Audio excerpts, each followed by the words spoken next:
নমস্কাৰ মই মজিদ বন্ধুসকল বলগতে চাওক আজি সন্ধিয়াৰ 7টা গুৰুত্বপূৰ্ণ খবৰ প্ৰথমটো খবৰ অসমক লৈ কেন্দ্ৰীয় গৃহমন্ত্ৰী অমিত শাহৰ বৃহৎ ঘোষণা 8 লাখ কোটি টকাৰে সলনি হৈ যাব অসমৰ ৰূপ লাখ লাখ চাকৰি ওলাব অসমত আৰু 3 লাখ কোটি টকাৰ ইনফ্ৰাষ্ট্ৰাকচাৰ আহিব অসমলৈ ইতিমধ্যে 5 লাখ কোটি টকাৰ এমইউ স্বাক্ষৰ হৈছে আৰু এই 8 লাখ কোটিৰে অসমৰ ৰূপ জাকত জিলিকা হ'ব অসমত উপস্থিত হয় এই মন্তব্য কেন্দ্ৰীয় গৃহমন্ত্ৰী অমিত শাহৰ আৰু 3 লাখ কোটিৰ ইনফ্ৰাষ্ট্ৰাকচাৰ আহিব অসমলৈ ইতিমধ্যে 5 লাখ কোটি টকাৰ এমইউ স্বাক্ষৰ হৈছে এডভান্টেজ আসাম 2.0 জৰিয়তে 5 লাখ কোটি টকাৰ এমইউ স্বাক্ষৰ হৈছে এই 8 লাখ কোটিৰে সলনি হৈ যাব অসমৰ ৰূপ জাগিৰ ৰোডৰ কাম ক্ষিপ্ৰ গতিত চলিছে লাখ লাখ চাকৰি ওলাব অসমত 34 কোটিৰে শিলচৰ ফুলবাৰী কৰিডৰ নিৰ্মাণ কৰা হ'ব 1000 কোটি টকাৰে মাজুলীৰ ৰূপ সলনি কৰিব চৰকাৰে শীঘ্ৰেই সম্পূৰ্ণ হ'ব যোৰহাট মাজুলী সংযোগী দলং 382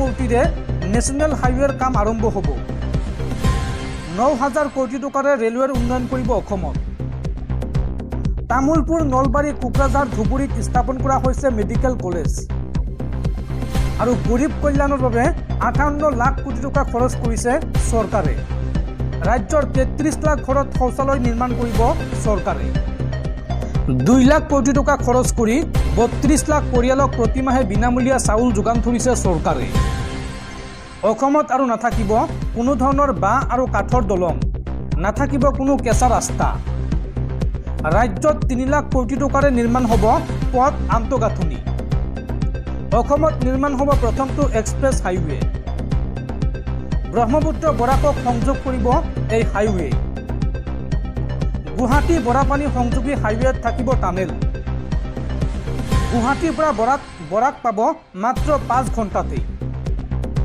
গুৱাহাটী ডিব্ৰুগড়ৰ মাজত হ'ব এক্সপ্ৰেছ হাইৱে কাজিৰঙাত নিৰ্মাণ হ'ব এলিভেটেড কৰিডৰ 6000 কোটি টকাৰে নিৰ্মাণ হ'ব এই এলিভেটেড কৰিডৰ শীঘ্ৰে আৰম্ভ হ'ব পৰুৱা নাৰেংগী দলঙৰ কাম 15000 কোটি টকাৰে নিৰ্মাণ হ'ব সুৰংগ পথ 3250 কোটি টকাৰে নিৰ্মাণ হ'ব মৰিগাঁও দলগাঁও সংযোগী দলং অসমত উপস্থিত হৈ গৃহমন্ত্ৰী অমিত শাহৰ এই বৃহৎ ঘোষণা পৰৱৰ্তী খবৰ হ'বলৈ আহিছিল পুলিচ কিন্তু হৈ গ'ল চোৰ আৰক্ষী বিষয়া হ'বলৈ আহি গাড়ী চুৰিত নামিল সুন্দৰী যুৱতী এইবাৰ গাড়ী চুৰিত নামিছে একাংশ সুন্দৰী যুৱতী গাড়ী চুৰি গেঙৰ 3 যুৱতী এইবাৰ দিছপুৰ আৰক্ষীৰ জালত পৰিছে যুৱতীক ব্যৱহাৰ কৰি গাড়ী চুৰি কৰে আন্তঃৰাজ্যিক চক্ৰই আৰু দিছপুৰ আৰক্ষীৰ অনুসন্ধানত এই সন্দৰ্ভত পোহৰলৈ আহিছে চাঞ্চল্যকৰ তথ্য আৰক্ষী বিষয়া হ'বলৈ আহি গাড়ী চুৰিত নামিল সুন্দৰী যুৱতী গাড়ী চুৰি গেঙৰ 3 গৰাকী যুৱতী দিছপুৰ আৰক্ষীৰ জালত যুৱতীক ব্যৱহাৰ কৰি গাড়ী চুৰি কৰে আন্তঃৰাজ্যিক চক্ৰই দিছপুৰ আৰক্ষীৰ অনুসন্ধানত চাঞ্চল্যকৰ তথ্য পোহৰলৈ আহিছে আজি 3 গৰাকী মণিপুৰী যুৱতীক আটক কৰিছে দিছপুৰ আৰক্ষী ভুৱা নথিপত্ৰ দি ট্ৰেভেল এজেন্সিৰ পৰা গাড়ী চুৰিৰ চেষ্টা এই 3 গৰাকী সুন্দৰী যুৱতী 3 গৰাকী আহিছিল দিল্লী আৰক্ষীৰ এছআই পৰীক্ষা দিবলৈ পুলিচ হ'বলৈ আহি গাড়ী চুৰি চক্ৰৰ কবলত পৰে উচ্চ শিক্ষিত এই যুৱতী কেইগৰাকী আৰু তিনিওকে ব্যৱহাৰ কৰি গাড়ী চুৰি কৰে আন্তঃৰাজ্যিক চক্ৰই গুৱাহাটীৰ ট্ৰেভেল এজেন্সি সহজ লক্ষ্য এই লেডি গেংটো এটা এজেন্সিৰ পৰা 3 গৰাকী যুৱতীয়ে বুক কৰিছিল 3খন বিলাসী বাহন বুক কৰিছিল 2খন থাৰ আৰু এখন স্কৰপিঅ শিলঙলৈ যাব বুলি 3খন বাহন লৈ গৈছিল এজেন্সিৰ পৰা কিন্তু শিলং যোৱাৰ পূৰ্বে অন্য দিশলৈ গৈছিল যুৱতী কেইগৰাকী আৰু গন্তব্যস্থান সলনি হোৱাত হঠাৎ সন্দেহ হৈছিল বাহনৰ গৰাকীৰ আৰু এই সন্দৰ্ভত জানিবলৈ গৰাকীয়ে ফোন কৰিছিল তিনিওকে কিন্তু সন্দেহজনক 3 যুৱতীয়ে ৰিচিভ নকৰিলে ফোন যাৰ বাবে এইবাৰ বাহনৰ গৰাকী চিন্ময় কলিতা কাষ চাপিল আৰক্ষীৰ দিছপুৰ থানাত এজাহাৰ দাখিল কৰে ঘটনা সন্দৰ্ভত আৰু লগে লগে অভিযান চলাই বাহন কেইখন জব্দ কৰে আৰক্ষীয়ে চুবুৰীয়া ৰাজ্যৰ সীমান্তৰ পৰা জব্দ কৰা হৈছে এই বাহনকেইখন আৰু এই ঘটনাৰ সৈতে জড়িত 3 যুৱতীক আটক কৰি সোধা পোছা অব্যাহত ৰাখিছে দিছপুৰ আৰক্ষীয়ে। পৰৱৰ্তী খবৰ, কংগ্ৰেছ দলৰ মুখপাত্ৰ ৰিতম সিঙক গ্ৰেপ্তাৰ লখিমপুৰ আৰক্ষীৰ। গুৱাহাটীৰ পৰা কংগ্ৰেছ দলৰ মুখপাত্ৰ ৰিতম সিঙক গ্ৰেপ্তাৰ কৰা হৈছে। লখিমপুৰত ৰুজু হোৱা এক গোচৰ সন্দৰ্ভত গ্ৰেপ্তাৰ কৰা হৈছে কংগ্ৰেছৰ মুখপাত্ৰগৰাকীক। পল্টন বজাৰ আৰক্ষীৰ সহযোগত লখিমপুৰ আৰক্ষীয়ে গ্ৰেপ্তাৰ কৰে কংগ্ৰেছ নেতাজনক। দৰ্শকসকল আৰু বহুতো গুৰুত্বপূৰ্ণ খবৰ আছে, তাৰ আগতে আপোনাক জনাও যে যদি আপুনি এতিয়ালৈকে এইটো ভিডিঅ'ত লাইক কৰা নাই তেন্তে এতিয়াই ভিডিঅ'টোত লাইক কৰি দিয়ক আৰু এনেকুৱা ধৰণৰ ভিডিঅ'সমূহ নিতৌ চাবলৈ চেনেলটো ছাবস্ক্ৰাইব কৰি কাষত থকা বেল আইকনটো প্ৰেছ কৰি ৰাখক। পৰৱৰ্তী খবৰ, অবৈধভাৱে গ্ৰেপ্তাৰ কৰিছে USTMৰ স্বত্বাধিকাৰী মহবুবুল হকক। মহবুবুল হকৰ ওপৰত ক্ষমতাৰ অপব্যৱহাৰ কৰিছে চৰকাৰে। মহবুবুল হকৰ গ্ৰেপ্তাৰক লৈ এইবাৰ গৰজি উঠিল সংখ্যালঘু সংগঠন। মহবুবুল হকৰ গ্ৰেপ্তাৰক লৈ এইবাৰ গৰজি উঠিল সংখ্যালঘু সংগঠন। অবৈধভাৱে গ্ৰেপ্তাৰ কৰিছে USTMৰ স্বত্বাধিকাৰী মহবুবুল হকক। মহবুবুল হকৰ ওপৰত ক্ষমতাৰ অপব্যৱহাৰ কৰিছে চৰকাৰে। মহবুবুল হকক অত্যাচাৰ কৰা বন্ধ কৰক। ৰাজনৈতিক আক্ৰোশৰ বলি হৈছে মহবুবুল হক। সংবাদমেল যোগে এই মন্তব্য ABMছৰ। পৰৱৰ্তী খবৰ, ৰাজ্যত পুনৰ লাখ লাখ লোকক দিয়া হ'ব চৰকাৰী ঘৰ। 17 মাৰ্চৰ পৰা চিনাক্ত কৰা হ'ব হিতাধিকাৰী। সাম্ভাব্য হিতাধিকাৰী চিনাক্তকৰণৰ বাবে ৰাজ্যজুৰি জৰীপ চলাব চৰকাৰে।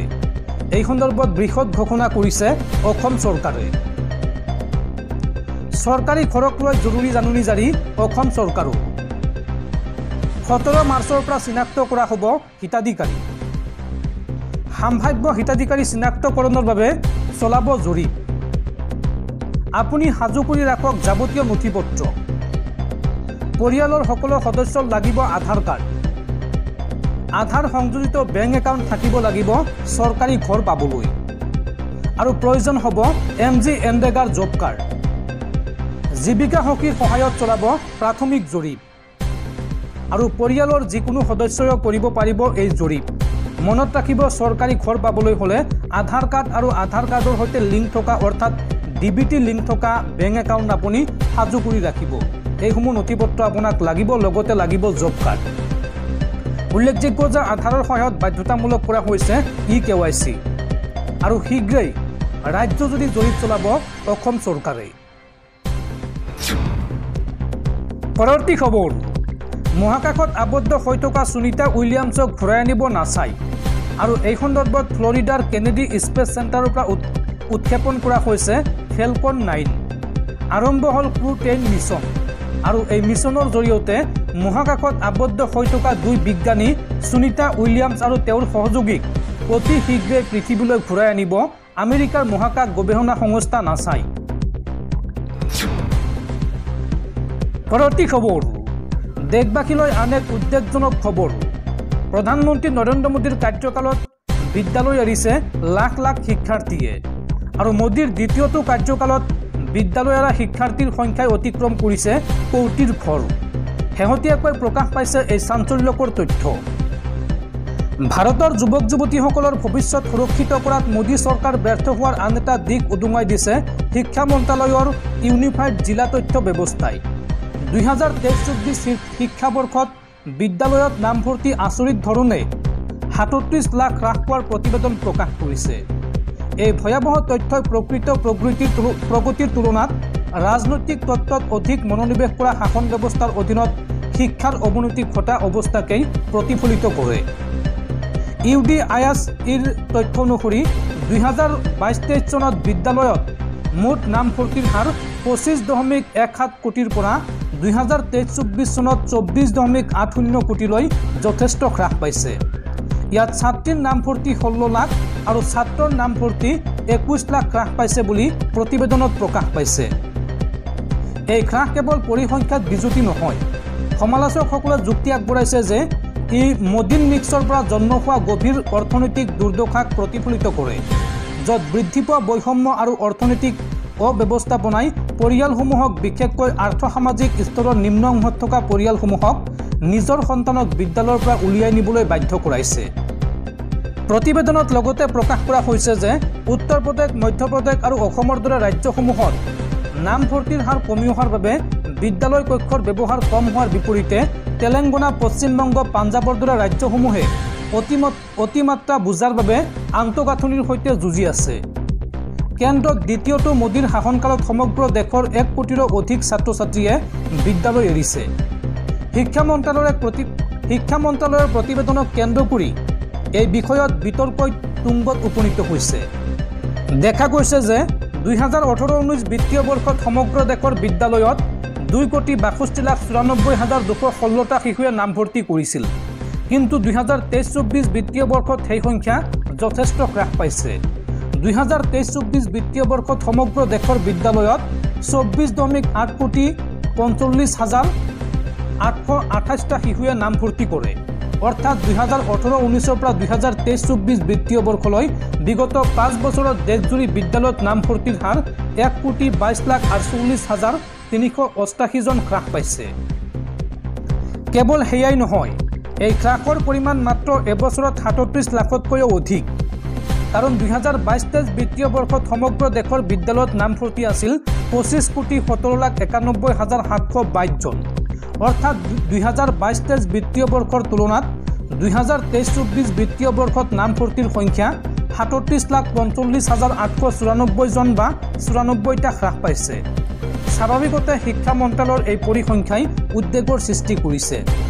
শেহতীয়াকৈ কংগ্ৰেছৰ ৰাজ্যসভাৰ সাংসদ প্ৰমোদ তিৱাৰীয়ে শিক্ষা মন্ত্ৰালয়ক সংসদত দেশজোৰা বিদ্যালয় এৰাৰ হাৰ সন্দৰ্ভত প্ৰশ্ন কৰে আৰু এই সন্দৰ্ভত লিখিত উত্তৰত কেন্দ্ৰীয় শিক্ষা ৰাজ্যিক মন্ত্ৰী জয়ন্ত চৌধুৰীয়ে উপৰোক্ত পৰিসংখ্যা দাঙি ধৰে।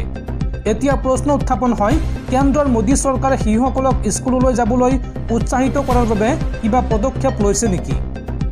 উল্লেখযোগ্য যে শিক্ষা মন্ত্ৰালয়ৰ অধীনস্থ বিদ্যালয় শিক্ষা আৰু সাক্ষৰতা বিভাগে গ্ৰহণ কৰা unified district information system for education plus চমুকৈ UDIAC প্লাছ কাৰ্যসূচীৰ ভিত্তিত দেশজুৰি বিদ্যালয়ত নামভৰ্তিৰ পৰিসংখ্যা প্ৰকাশ কৰিছে জয়ন্ত চৌধুৰীয়ে। এই সন্দৰ্ভত শিক্ষা মন্ত্ৰালয়ে ৰাজ্যিক ভিত্তিক খতিয়ানো প্ৰকাশ কৰিছে। এই ৰাজ্যিক ভিত্তিক পৰিসংখ্যাবোৰলৈ চকু ফুৰাই শিক্ষা বিশেষজ্ঞসকল যথেষ্ট চিন্তিত হৈ পৰিছে। ৰাজ্যভিত্তিক তালিকাত 2018-19 বিত্তীয় বৰ্ষৰ পৰা 2023-24 চনলৈ বিদ্যালয়ৰ নামভৰ্তিৰ তথ্য দেখুওৱা হৈছে। ইয়াত দেখা যায় যে এই ক্ষেত্ৰত বিজেপি শাসিত ৰাজ্যসমূহৰ অৱস্থা অতি বেয়া। 5 বছৰত যোগীৰ ৰাজ্য উত্তৰ প্ৰদেশত নামভৰ্তি 28,26,746 হ্ৰাস পাইছে। অৰ্থাৎ বিগত 5 বছৰত উত্তৰ প্ৰদেশত 28,26,746 জন শিক্ষাৰ্থী হ্ৰাস পাইছে। ডাবল ইঞ্জিন মহাৰাষ্ট্ৰত হ্ৰাস পাইছে 18,55,723 জন। নৰেন্দ্ৰ মোদীৰ গুজৰাটত সেই 5 বছৰত বিদ্যালয়ত নামভৰ্তিৰ সংখ্যা 2.5 লাখৰো অধিক হ্ৰাস পাইছে। আন এখন বিজেপি শাসিত ৰাজ্য হাৰিয়ানাত প্ৰায় 3 লাখ হ্ৰাস পাইছে। মধ্যপ্ৰদেশত বিদ্যালয়ত নামভৰ্তিৰ সংখ্যা 9,23,235 জন হ্ৰাস পাইছে।